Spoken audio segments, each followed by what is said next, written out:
Isang plaka na lang ang kailangang gamitin ng mga motorsiklo imbes na dalawa. Batay sa inamyandahang Motorcycle Crime Prevention Act o Doble Plaka Law. Napagkasunduan niya ng Bicameral Conference Committee dahil nasa 9 na milyon pa raw ang backlog ng Land Transportation Office sa pamigay ng mga plaka. Dahil dyan, sa likod na lang ng mga motor ilalagay ang plaka. Hindi naman daw problema ang production nito, kundi ang distribution, ayon kay Senador Francis Tolentino. Target daw mapuna ng Land Transportation Office ang backlog sa Hunyo ngayong taon.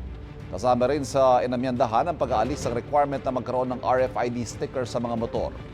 Binabaan din ang mga parusa para sa mga lalabag sa nasabing panukalang batas. Kapuso, huwag magpapahuli sa latest news and updates. Mag-iuna ka sa balita at mag-subscribe sa YouTube channel ng GMA Integrated News.